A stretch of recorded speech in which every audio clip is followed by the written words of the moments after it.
할렐루야. 오늘도 새날을 주신 하나님을 찬양합니다.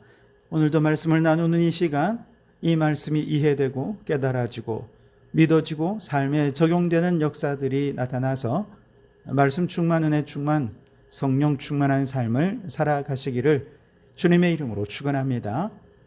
오늘 우리에게 주시는 하나님의 말씀은 예레미야 18장인데요. 1절로 6절까지 말씀을 봉독해 드립니다.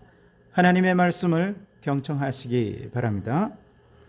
여호와께로부터 예레미야에게 임한 말씀에 이르시되 너는 일어나 토기장이의 집으로 내려가라. 내가 거기에서 내 말을 내게 들려주리라 하시기로 내가 토기장이의 집으로 내려가 본즉 그가 농로로 일을 하는데 진흙으로 만든 그릇이 토기장이의 손에서 터짐에 그가 그것으로 자기 의견에 좋은 대로 다른 그릇을 만들더라. 그때 여호와의 말씀이 내게 임하니라. 이르시되 여호와의 말씀이니라. 이스라엘 족속아, 이 토기장이가 하는 것 같이 내가 능히 너희에게 행하지 못하겠느냐? 이스라엘 족속아, 진흙이 토기장이의 손에 있음 같이 너희가 내 손에 있느니라. 아멘. 오늘도 이 말씀을 통해 우리에게 주시는 하나님의 음성을 듣게 되기 바랍니다. 예레미야 선지자는 40년이 넘는 긴 세월 동안 남유다의 백성들에게 눈물로 하나님의 말씀과 이 백성의 심판을 선포했습니다. 그러나 선지자의 눈물과 애원에도 불구하고 유다 백성들은 하나님을 향해 돌이키지 않았고 오히려 점점 더 하나님께로부터 멀어져 가기만 했습니다. 예레미야의 마음은 상할 대로 상했고 실망으로 가득 차게 되었습니다. 이제 모든 힘이 소진되었고 그의 앞에는 하나님의 심판과 조국의 멸망만이 남아 있었습니다. 이렇게 예레미야가 실망과 절망 가운데 있을 때 하나님께서 그에게 한 소망의 비전을 보여주십니다. 그것은 바로 하나님께서 예레미야 선지자에게 한 토기장이의 집으로 내려가라 라는 말씀이었습니다. 그리고 거기서 하나님의 말씀을 주시겠다고 말씀하셨습니다. 이 말씀에 예레미야는 토기장이의 집으로 내려갑니다. 그가 토기장이의 집으로 내려갔을 때 마침 토기장이는 발로 움직이는 회전용 농로를 돌리며 일을 하고 있었습니다. 토기장이는 그가 정성을 모아 만든 진흙을 회전 농로 위에 올려놓고 그릇을 빚다가 잘 되지 않으니 그것을 다시 부수고 그가 다시 원하는 대로 그릇을 만들기를 반복했습니다. 그런데 그 모습을 보고 있는 바로 그때 여호와의 말씀이 예레미야에게 임한 것이죠. 오늘 6절에 보시면 여호와의 말씀이니라. 이스라엘 족속아, 이 토기장이가 하는 것 같이 내가 능히 너희에게 행하지 못하겠느냐? 이스라엘 족속아, 진흙이 토기장이의 손에 있음같이 너희가 내 손에 있느니라. 아멘. 여러분, 이 말씀은요, 실망하고 낙심해 있는 예레미야 선지자에게 하나님께서 주시던 희망의 메시지였습니다. 왜냐하면 비록 지금은 이 백성들이 하나님께로부터 멀어져만 가고 있고 그래서 반드시 이 나라는 멸망당하고 말겠지만 사실은 그것은 마치 토기장이가 마음에 들지 않는 토기를 부수고 다시 빚는 것처럼 하나님께서 이스라엘 백성들을 멸망시키는 것은 이 백성들을 더 아름다운 걸작품으로 새롭게 빚어가기 위한 과정이었다라고 하는 것을 얘기해 주시는 것이죠. 그래서 오늘 6절 마지막 부분에 진흙이 토기장이의 손에 있음같이 너희가 내 손에 있느니라 라고 말씀하신 것입니다. 유다의 백성이 토기장이 되신 하나님의 손에 들려있는 진흙과도 같다면 하나님께서는 결국 이 백성을 새롭게 빚어서 이전보다 더 아름답게, 더 존귀하게, 더 위대하게 걸작품으로 만들어 주실 것이다 라고 하는 하나님의 약속이 바로 이 비유 속에 담겨져 있는 것입니다. 그래서 여러분, 이 비유는 한마디로 하나님께서는 우리를 한없는 사랑으로 날마다 새롭게 빚어가시는 토기장이고 우리는 그의 만드시는 가장 위대한 걸작품이다 라고 하는 사실을 깨닫게 해 주십니다. 하나님께서는 이미 이사야 선지자에게도 동일한 토기장이의 메시지를 주셨는데요. 이사야 64장 8절에 보면 유다 백성이 토기장이의 손에 들린 진흙임을 깨달았던 이사야는 이렇게 고백합니다. 여호와여, 이제 주는 우리 아버지시니이다. 우리는 진흙이요 주는 토기장이시니 우리는 다 주의 손으로 지으신 것입니다. 그렇습니다. 오늘 우리가 분명히 고백하고 확인해야 할 것은 우리는 그의 능하신 손에 들린 진흙과도 같은 존재라는 것입니다. 그리고 토기장이 되시는 하나님께서는 오늘도 그분의 선하신 뜻과 섭리에 의해서 우리를 아름답게 빚어가고 계신다는 사실입니다. 근데 여러분, 이 사실이 얼마나 감사한지요?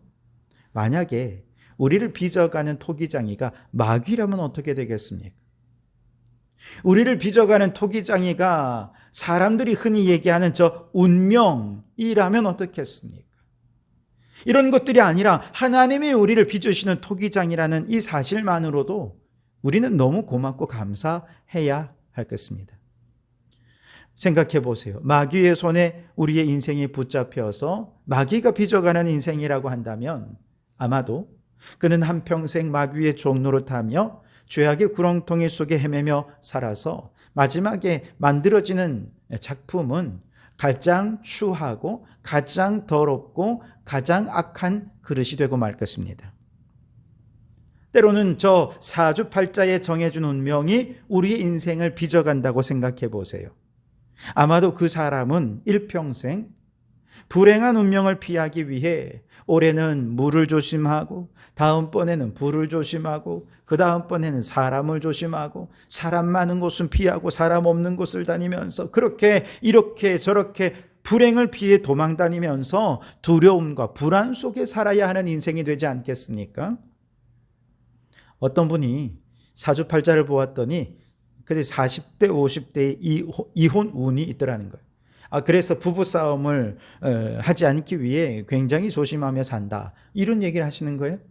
그러자 옆에 있던 분이 이렇게 얘기합니다. 아이고, 그거 사주 보길 참 잘하셨네요. 그거 몰랐으면 그냥 싸우다 이혼하는 건데 이제 사주를 알고 나니 이혼을 피하기 위해 이렇게 노력하니 너무나도 사주를 잘 보셨습니다. 그렇게 얘기하는 거예요. 그러자 그 옆에 있던 예수 믿는 분이 이렇게 얘기를 합니다. 그냥 예수님 믿으세요. 예수님 믿으면 그런 운명에 얽매이지 않습니다. 예수 이름으로 그 어떤 불행한 운명이 닥쳐와도 우리는 그 불행한 운명을 축복으로 만들며 살아가는 존재들입니다. 그러니 예수님을 믿으세요. 그렇게 이야기를 했다는 것이죠. 그렇습니다, 여러분. 우리 하나님께서 우리의 인생을 토기장이가 되셔서 빚어가신다면 그 하나님은 우리를 축복으로 가장 아름답고 존귀한 걸작품으로 빚어가십니다. 그러니 하나님이 우리의 토기장이가 되신다는 것은 우리에게 그 자체로 이미 기뻐하고 감사해야 할 일인 것이죠. 자, 그런데 다른 한편으로는 토기장이가 걸작품을 빚어가는 과정은 굉장히 고통스러운 과정이다 라고 하는 것도 우리는 잊지 말아야 합니다. 진흙의 입장에서 한번 생각해 볼까요? 토기가 되기 전에 최초로 이 흙은 어디 있었을까요? 아마 저 깊은 산중에 있었을 것입니다. 그런데 어느 날 토기장이가 자기를 찾아냅니다. 그리고 뚝 떼어서는 낯설고 이상한 곳으로, 한 번도 가본 적이 없는 곳으로 데려가는 거죠. 그러니 계속해서 불순물을 제거한다는 명분으로 막 물속에 넣었다가 뺐다가 넣었다가 뺐다가 이걸 반복하는 거예요. 마치 물고문이라도 하는 것처럼 말이죠. 그러더니 그 다음에는 진흙을 놓고 마구 짓밟기 시작하는 거예요. 알고 보니 토기를 만들기 위해서 진흙 속에 공기를 빼내기 위해서는 계속 짓밟아줘야 된다는 것이죠. 근데 여러분, 진흙의 입장에서 보면 이건 물고문을 주더니 물고문을 하더니 그 다음에는 마구 짓밟고 짓내기는 정말 그런 고문을 하는 것 아닙니까? 여간 괴로운 게 아니죠. 그러다가 이제 고통이 끝났나 싶은 그 순간 이제는 토기장이가 이 진흙을 회전용 농로 위에 얹어놓고는 때로는 느리게 때로는 빠르게 마구 돌려대기 시작하는 거예요. 너무 어지러워서 토가 나올 지경이 됩니다. 한참을 그렇게 막 돌리는가 싶더니 그 다음에는 칼을 가져와 가지고는 막 피부에다가 칼질을 해대기 시작하는 거예요. 정교하게 파내고 깎아내고 얼마나 아픈지요. 그리고는 그 다음에는 수천도 수백도가 되는 뜨거운 불 속에 막 집어넣는 거예요. 초벌, 재벌 구워지는데 이 불로 죽는 줄 알았습니다. 그런데요, 이 모든 물고문, 불고문을 통과한 이후에 자신의 모습을 보게 되는 거죠. 너무나도 멋진 걸작품이 되어 있는 것입니다. 모든 사람이 그를 보고 감탄하고 박수를 치는 거예요. 누가 이거 만들었냐고. 우리를 만드신 분을 찬양하고 칭송하고 높이기 시작하는 것입니다. 토기는 자기가 자신을 봐도 자기가 이렇게 아름답고 멋지게 만들어질 줄 상상할 수도 없었는데 이렇게 아름답게 변화된 자신의 모습을 보고 너무나 뿌듯해하게 된 것이죠. 그리고 지금까지 그에게 있었던 고문과도 같았던 그 고통의 과정이 이래서 나를 고통 속에 거하게 했구나. 비로소 조금은 이해가 되더라는 것이죠. 여러분, 고통이 없이 아름다운 걸작품은 결코 만들어질 수 없습니다. 물론 우리가 고난의 한복판에, 그 고통의 한복판에 있을 때는 왜 내게 이런 고난이 있는지, 도대체 이 고난을 통해 나를 어떻게 만들어 가려 하는 건지 이해가 안 됩니다. 이해할 수 없어요. 그러나 여러분, 다 이해하지 못한다 하더라도 이 모든 것은 토기장이 되신 하나님께서 우리를 더 완성된 아름다운 작품으로 만들기 위해 행하시는 과정이라는 것을 잊지 마시기 바랍니다. 때로는 우리를 물에 담그기도 하시고 짓밟기도 하시고 정신 못 차릴 정도로 뺑뺑이 돌리기도 하시고 때로는 칼 같은 시련으로 상처를 내기도 하시고 때로는 우리를 뜨거운 불 속에 넣기도 하시지만 다 이해할 수 없는 이와 같은 물시험 또 불시험이 우리에게 다가올 때 우리는 생각해야죠. 우리의 토기장이 되신 하나님은 위대한 예술가이시기에 나를 가장 아름다운 걸작품으로 빚어 가실 것이다. 하나님의 위대한 계획과 섭리가 그 속에 있을 것이다. 믿음으로 고난을 잘 이겨낸다면 그 고난의 끝에서 정말 아름다운 걸작품으로 새롭게 탄생하게 될 것입니다.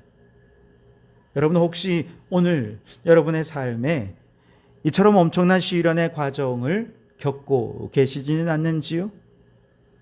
너무 힘들어서 하나님 도대체 어디 계시냐고, 왜 나를 도와주지 않느냐고, 때로는 하나님께 원망도 되고 불평하고는 마음들이 들지는 않으십니까?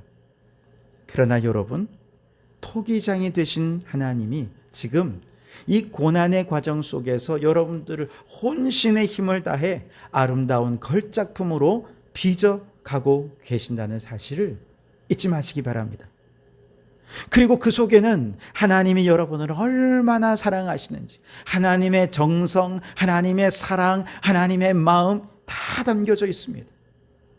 위대한 작가의 작품일수록 작가의 사상과 생각과 시대정신과 예술혼과 그 땀과 열정이 한 작품에 오롯이 녹아 있는 것처럼 여러분의 인생에 하나님의 마음, 하나님의 뜻, 하나님의 꿈, 하나님의 비전, 열정, 시대정신, 이 땅을 향한 하나님의 마음, 이 모든 것이 여러분의 삶 속에 오롯이 녹여져서 여러분이 다 아름답게 빚어졌을 때는 우리의 삶을 통해 하나님의 영광이 온 땅에 드러나서 정말 저 사람을 보니 하나님은 살아계시는구나, 하나님은 정말 계시구나 라고 하는 것들을 온 세상 사람들이 알게 해 주실 것입니다.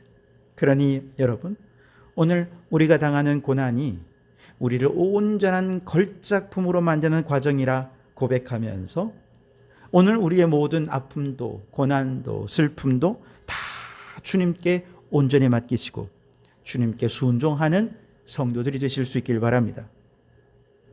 하나님께서 그 과정 속에서 우리를 고치시고 치료하시고 연약하고 부족한 부분들을 다 다듬어서 하나님의 영광을 위한 걸작품으로 만들어 내실 줄 믿습니다.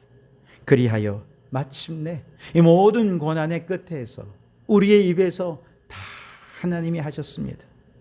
우리 하나님은 위대한 예술가이십니다. 고백할 때 우리의 고백을 통해 우리를 지으신 하나님 아버지께서 영광을 받으시는 날이 오게 될 줄 믿습니다. 그 영광의 날까지 잘 참고 인내하며 토기장이 되신 하나님의 손에서 멋진 걸작품으로 빚어져 가는 우리 성도들이 되시기를 주님의 이름으로 축원합니다. 기도하겠습니다. 하나님, 우리 하나님은 토기장이가 되시고 저희는 진흙임을 고백합니다. 하나님이 우리의 토기장이심을 믿으니 안심이 됩니다. 기대가 됩니다. 비록 과정은 고되고 어렵고 힘들겠지만 그 모든 과정의 끝에서는 반드시 하나님의 걸작품으로 새롭게 태어날 줄 믿습니다. 바라옵고 원하옵나니 매 순간 하나님의 손길에 감사하게 도와주시고 고난 속에서도 하나님께 영광 돌리게 하여 주시며 모든 고난의 끝에서 다 하나님이 하셨노라 믿음으로 고백하여 하나님의 영광을 온 세상에 드러내는 저희들이 되게 해 주시옵소서. 예수님 이름으로 기도하옵나이다. 아멘.